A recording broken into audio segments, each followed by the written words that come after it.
Yes, hello. Subukan natin tong mic natin. Kung gagana ng ng live. Kasi sabi din ni Banat, isaksak daw muna. Sabi ni Banat, isaksak daw muna bago mag-live. Para gumana. Tingnan natin kung gagana nga ito. Hello, hello. Kumusta audio? Paki-confirm naman kung malinaw po ba ang ating audio. Hello, hello, hello. Malinaw po ba ang audio natin? Merry Christmas, everyone. So, Boss D here once again. Nagbabati ng maligayang Pasko. Dito tayo ngayon sa may Shinjuku Station. Mag-live lang tayong konti at kumustahin ng inyong mga Pasko. Merry Christmas from Malaysia, Emilu Limpios. Merry Christmas. Audio is good and clear. Mukhang maganda nga, mukhang totoo nga yung sinasabi ni Byron na itong mic na to gagana siya sa live sa Facebook kapag nag-live ka na bago mo isaksak. And Merry Christmas sa lahat. Kay Linsky, mabuhay. Rowena Kamot, thank you.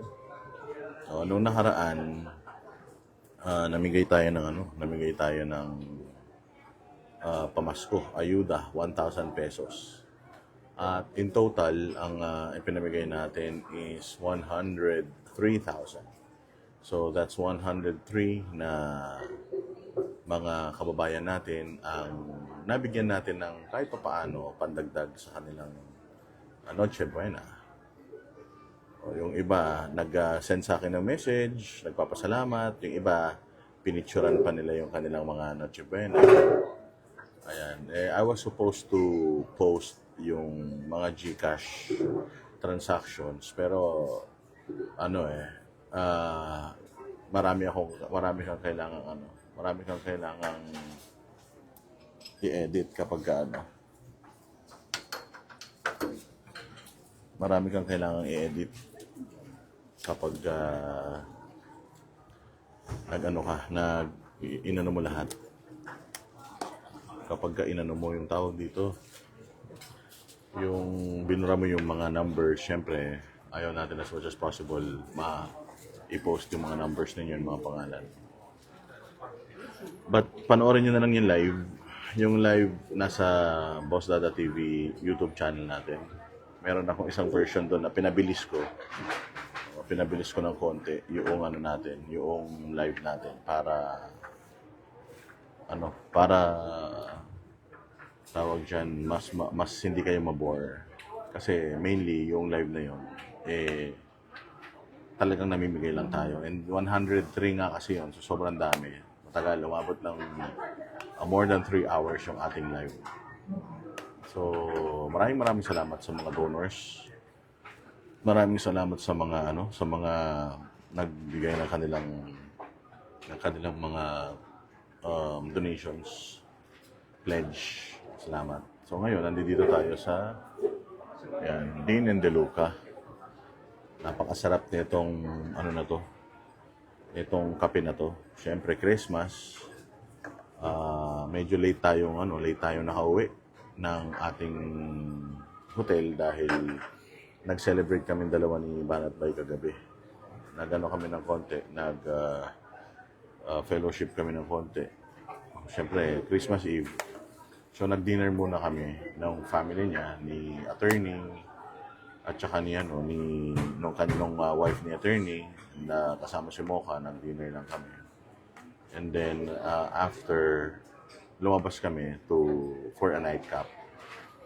Kami kasi meron kaming malalaking crab na Alaskan crab na tuwing Christmas lang meron sa Hokkaido pagaling. So salamat Papa Panji sa kagabi sa pa-dinner, and salamat Papa Panji sa crabs. So yun ang kinain namin ni Banat Bay kagabi. Habang nag-ulong high kami. Yung ulong high, yun yung ulong cha na merong alcohol. Konti lang naman. So medyo late na kami nakauwi. Nakauwi kami. Madaling araw na eh. Mga around 4 o'clock in the morning. Tapos kailangan ko pang gumising ng maaga dahil ngayon ang schedule ko ng Baker Slim. So nag-inject tayo ng Baker Slim. Medyo na parami-rami yung kain natin dito. Hindi na rin tayo masyado naka-workout kasi late na tayo gumigising. Hindi rin tayo nakakapag-vlog lately kasi holiday man. Wala na masyadong balita. So sabi ko, pagpahingahin muna natin ng konti lang yung mga magnanakaw sa Pilipinas. Then after, banat ulit tayo, bakbakan tayo ulit. Makikita nyo, active na naman tayo sa social media.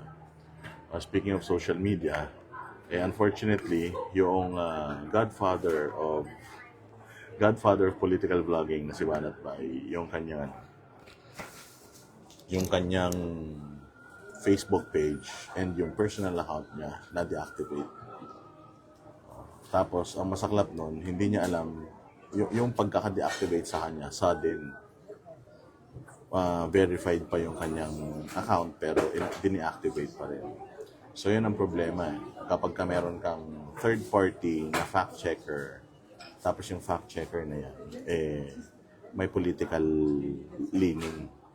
Kumbaga may political bias.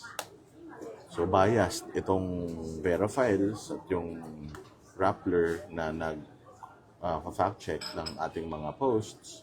So anything na gusto nilang i-flag or any posts na against community standards, pero actually hindi yun community standards eh. Ano yun? Standards ni Rappler at saka yung Verifiles na putang ina ng mga yan. Mga kupal talaga yan. Gusto ng mga yan laging pabor kay Marcos, pabor sa mga Dilawan kapag ka Duterte or kapag ka merong post against this administration, ano kagad ng mga yan. Ibablock kagad ng mga hayop niya.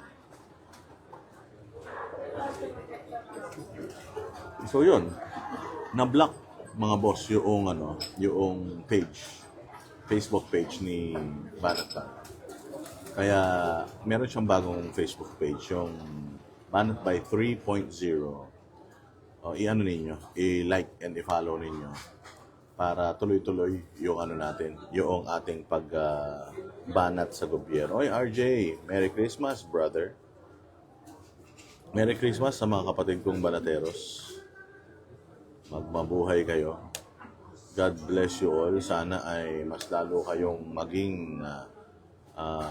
maging maunlad, mas lalong magkaroon kayo ng wisdom at mas lalo kayong maging matatag dahil magtatapos na ang taong ito at pag nagtapos ang taong ito, alam naman natin pare-pareho na magiging magulo etong na to. Ito, paborito ko tong croissant dito sa Dinen de Luca.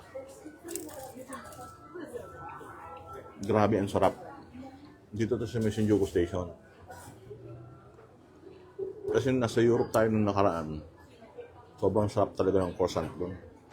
May mga croissant sa Pilipinas, hindi siya ganito kasarap eh.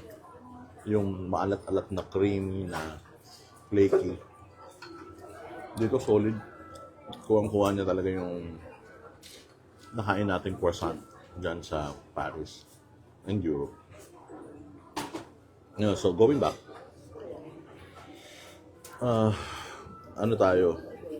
papasok na ang 2026 at magiging masalimuot itong 2026 na to, mga bossing. Magiging masalimuot, talagang matinding bakbakan ito. Alam niyo for some time si Baste Duterte, bawal ang X at cancel RJ Fiorina. Alam mo, si Mayor Baste Duterte, the last time na magkasama kami, nag-usap kami, tinanong ko siya, sabi ko, Mayor, parang medyo tahimik ka, papahinga ka, parang hindi ka masyadong nararamdaman.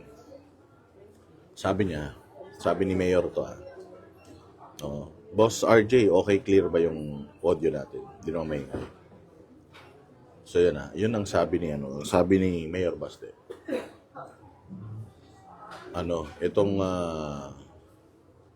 itong darating na 2026 magiging madugo. Itong darating na 2026 hindi magiging madugo in a sense na magkakamatayan, pero magiging madugo in a sense na ang political content, ang political vlogging, ang fake news peddling magiging matindi this coming 2026. Kasi huling taon na ito, itong 2026, huling taon na ito para makaposisyon. Itong 2026, yung huling baraha, huling taon na lang ng administrasyon na to para yung kanilang political yung kanilang political careers at saka yung political agenda nila may advance nila. Okay? So magiging madugo ito. Magiging sandamukal na paninira sa mga Duterte. Sinimulan na nila yan kay Madriaga. Sinimulan na nila ngayon. May pinalulutang na naman sila kay Arnie Teves daw. Matindi ang mangyayari ngayon.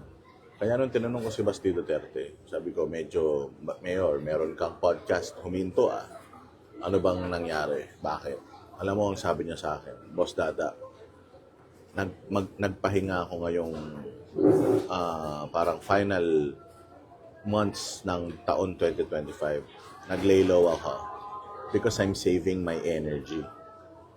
Sinisave daw ni Basti yung energy niya.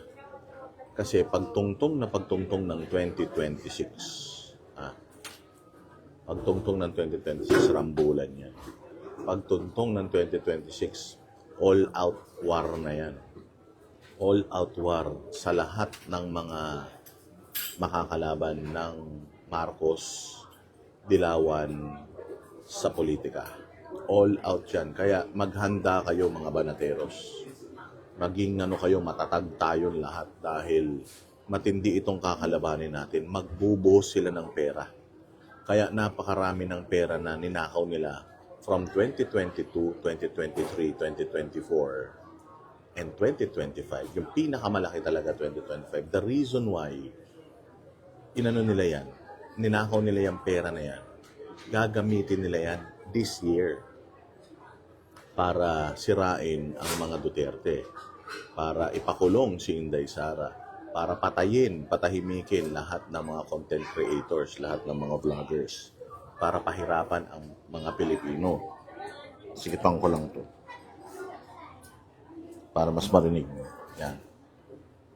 So, ganun ang mangyayari ngayon. Magiging madugo yung political vlogging, yung political landscape ngayon ibang klase. Yung political environment magiging madugo. Kaya ready kayo, dapat ready kayo.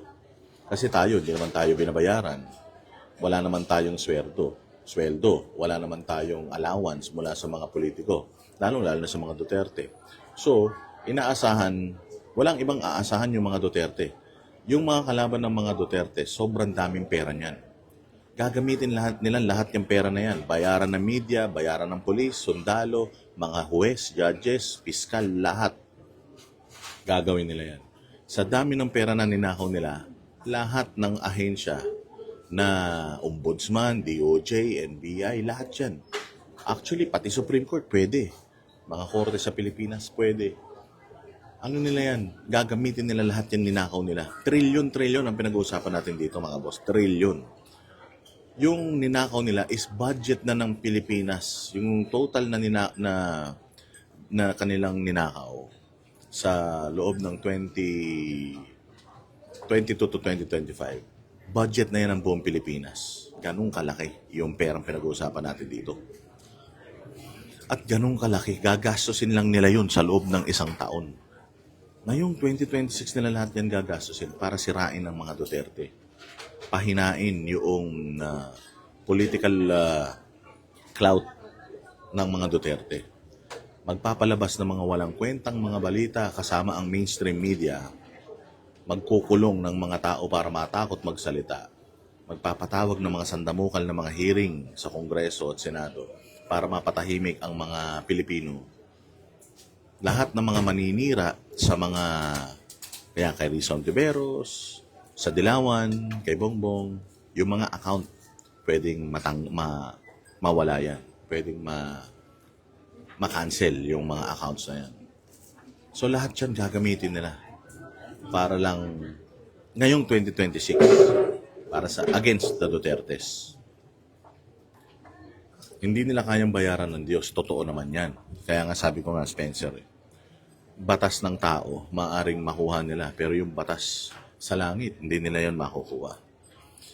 Kaya kailangan ready tayo. Tayong lahat, ako bilang hindi binabayaran ng mga Duterte, ako bilang nagva-vlog dahil sa pagmamahal natin sa bayan. Dahil sa concern natin sa Pilipinas. Ako na nagva-vlog dahil inggit na inggit ako sa ibang bansa. Inggit na inggit ako talaga sa ibang bansa na meron silang ganitong klase ng gobyerno, meron silang ganitong klase ng mga facilities, kalsada, transportation means. Talagang ano tayo, talagang inggit na inggit tayo. Ang ganda ng airport, ang disiplinado ng mga tao. So ako na gusto ko magkaroon ng ganito sa Pilipinas, mga bossing. Nagvo-vlog tayo at wala tayong inaasahan. Ang inaasahan ko lang views ninyo, inaasahan ko lang yung mga kung ano man mga gagaling sa inyo. Yun lang inaasahan natin. Dito sa laban natin, sobrang delikado. Mamamatay tao mga yan. Gagamit ng mga abogado mga yan para ihabla ka, para abalahin ka, para patahimikin ka. Walang inaasahan ang mga Duterte kung di tayo. Tayo na mga organic na nagmamahal sa bayang Pilipinas at gusto natin gamitin sila para ibigay sa atin yung magandang Pilipinas. Kaya kailangan, prepared tayo. Anong gagawin natin? Sabi ni Ate Jing, ang gagawin natin, ika-counter natin lahat. Gagamitin natin ang ating social media. Kahit ilang beses tayo ma-deactivate, gawa tayo ng bago. Kahit ilang beses nilang tanggalin yung ating mga accounts, gawa tayong bago. Gamitin natin yung mga social media accounts natin, TikTok, Instagram, Facebook, YouTube. Kung meron silang all-out war, gagamitin nila yung pera ng taong bayan para sirain ang bayang Pilipinas at ang mga Duterte. Ang tayo naman, gagamitin natin ang lahat, yung sama-samang effort, sama-samang sakripisyo ng Pilipino. Gagamitin natin yun para i-counter lahat ng mga fake news nila, para basagin lahat ng mga political defamation nila, para durugin yung mga palulutangin nila ng mga testigo para sirain ng mga Duterte. Jake Arsubal, Merry Christmas, brother! Solid. So gagamitin natin lahat ng ating makakaya para i-counter yon, banggain yon. Diba? Gagamitin natin lahat ng ating social media platforms para i-expose lahat ng mga pambabudol ng gobyerno. Gagamitin natin yung mga vloggers na matatapang. I-share natin yung mga videos nila. Magfa-follow tayo sa kanila. Panonoorin natin yung mga videos nila. Ipasa natin sa mga GCs natin yung mga pang-expose ng mga vloggers sa katiwalian, sa pagnanakaw ni congressman, ni mayor, ni governor, ni senator, ni president. Lahat yan, gagawin natin nang walang takot. Pag na-deactivate tayo, gawa tayo ulit bukas. Si Banat ba na-deactivate? Puta, gumawa agad. Karain natin. Talagang kung kaya nilang pera ang papaganahin nila, tayo papaganahin natin yung pagmamahal natin sa bayan at pagsuporta natin sa mga Duterte. So yun ang dapat maging New Year's resolution natin. Huwag kayong mag-New Year's resolution ngayon na pumayat, na ganito, na ganyan. Isa lang, sama-sama, New Year's resolution natin. Mas lalo tayong maging matapang. Mas lalo tayong maging matatag. Mas lalo tayong maging palaban sa mga magnanakaw sa gobyerno, sa mga mapang-abuso sa kapangyarihan, sa mga sindikato, sa mga magnanakaw, sa mga hudas, sa mga demonyo at sa mga satanas. Kailangan, laban lang, dare-diretso lang. Walang hihinto, walang titigil. 2026, grabe yan. Sabi ni Baste, grabe yan, Boss Daga. Abangan mo, 2026, grabe yan. kaliwat kanan. O, kita mo. Bago magpasko, lumabas na yung Madriaga. Tapos ito si Boying Rimulya, ay si John Vic Rimulya, pinalulutang naman na si Inday Sara, binibisita si Arnie Tevez. Si Arnie Tevez, kung matatandaan ninyo, tagged as terrorist yan. Yung kapatid niya, Pride Henry Tevez, tinanggal na siya sa listahan ng mga terorista. Pero tandaan nyo si Arnie Tevez, terorista pa siya. Terrorist pa ang ang classification ng gobyerno sa kanya dahil wineponize ni Boying yan. Tapos pinupuntahan ni Inday Sara. So yan ang yan ang gagawin nila. May istorya na palulutangin yan. Gagamitin na naman si Arnie Tevez para kanain ito si Inday Sara. I'm pretty sure. Idadamay na naman si Inday Sara dyan sa pagkamatay ng mga digamo na yan. Kasi makita mo nga yung ang namatay na si Yusek Cabral. Nagpakamatay, tinulak, or whatsoever. Isinisisi pa nila sa mga Duterte. Ganyan. Gagamitin nila yung mga pare. Gagamitin yung mga madre, mga putang ina niyan. Gagamitin nila lahat para sirain ang mga Duterte. Kaya kailangan maging handa kayo. Huwag tayong magiging complacent. Nananahimik ang mga yan. Sabi ko sa inyo, si Martin Romualdez, nananahimik yan. Pero putain na satanas yan. Demonyo yan. Yan yung tinatawag nilang calm before the storm. Tahimik lang ngayon yan kasi nag-i-strategize sa mga hudas na yan para papano yung huling taon na to, 2026, maisa sa katuparan na nila yung kanilang pangarap na masira ng tuluyan si Inday Sara. Salamat sa stars Kaya ngayon mga bossing, dahil sa matinding effort at matinding kampanya para warakin ang Pilipinas at ang mga Duterte, dapat ready tayo. Kasi pagdating ng 2026 at nag-file ng impeachment, kasi tama ka dyan Jing kita nyo naman yung mga pare, mali-malitang pera na rin yata yung tinatanggap nila. Nakita nyo may isang video kumakalat na si Martin Romualdez na pinaglihis sa maleta. Panay ang bigay ng maleta. Mali-maleta yan. So pag mali-maleta, sobrang dami niya. Pagbebenta mo kaluluwa mo sa halagang mali-maletang pera, maniwala kayo. Lalo na yung mga pari na yan. Putang ina ng mga pari na yan. Mga yan, mga sindikato rin ng mga yan. Maniwala kayo. Katoliko. Pero hindi tayo pabor sa mga ginagawa nila. Magiging madugo yan. Pagka nag-file ng impeachment ngayon, hindi lumusot, tangina na criminal cases sa pagkarami-rami. Tinan mo walang authority ang ombudsman over an impeachment or over an impeachable official. Pero kita mo ginagamit nilang ombudsman. Ginagamit nilang ombudsman para imbestigahan si Inday Sara. Kaya wag na tayong papayag na manalo. Tama yan. Evil will never win. Gumawa tayo ng paraan. Gamitin natin ang ating mga sarili, lahat ng ating mga kaya para proteksyonan ng bayang Pilipinas by means of protecting the Dutertes. Gawin natin yan. Pag hindi lumusot yung impeachment ngayon, gagawin ng mga yan, criminal cases pagkarami-rami. Kung hindi man sila manalo or hindi man mag-fly yung mga criminal cases na ifa-file nila. Kasi dito sa Pilipinas, when you file cases, merong perception yung tao na pag nag-file ng case sa'yo, ibig sabihin, guilty ka na. Pagka nag-file ng plunder case sa'yo, kahit hindi ka pa naman guilty beyond reasonable doubt, plunderer ka na. Kaya sandamukal na kaso ang ipa-file nila sa mga Duterte para magmukhang kriminal yung mga Duterte. Kanya ang gagawin yan. Tayo, gagawin natin, ka-counter natin yan. Magko-content si Boss Dada, ka-counter yan, i-share ninyo. Magko-content lahat ng mga DDS, Banateros Brothers, magko-content tungkol dyan. I-share ninyo. Kahit napanood nyo na, i-share ninyo. Para talagang, kasi, alam mo, may nakausap akong martial law baby. Martial law baby. Hindi, yung tatay ni Banat Bay. Kasi buhay na siya ng martial law. And aktivista rin yung tatay ni Banat Bay kasi taga-UP yun Noong 1970s, nag-aaral pa siya. Aktivista yun. Sabi nila, ang maganda daw ngayon is may social media na. Kasi noon, kaya nagtagumpay yung propaganda ng mga dilaw. Kaya nagtagumpay yung propaganda ng mga liberal. Kasi, media lang. Media, radyo, dyaryo. Yun lang ang meron ng tao. So kung anong sabihin ng media, anong sabihin ng radyo at ng dyaryo, dahil nga fourth state yan, pakikinggan ng tao. Dahil walang kumukontra Walang kumukontra. Kapag kumontra ka sa media, sisirain ka nila. Pag kumontra ka sa media, babalita ka nila, kawatan ka, magnanakaw ka, sindikato ka, terorista ka. Kaya ang media talagang walang kalaban nun. Walang kalaban. Ginamit ng mga komunista, ang liberal, ang media para paniwalain ng taong bayan, magalit ang taong bayan sa mga Marcos at patalsikin.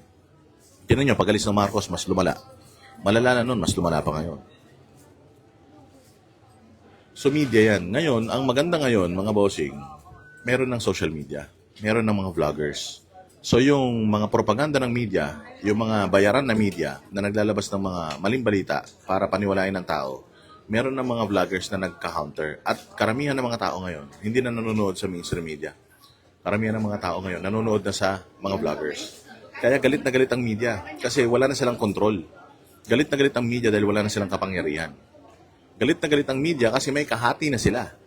O, kasi dati, ang binabayaran ng mga magnanakaw sa Pilipinas, media lang.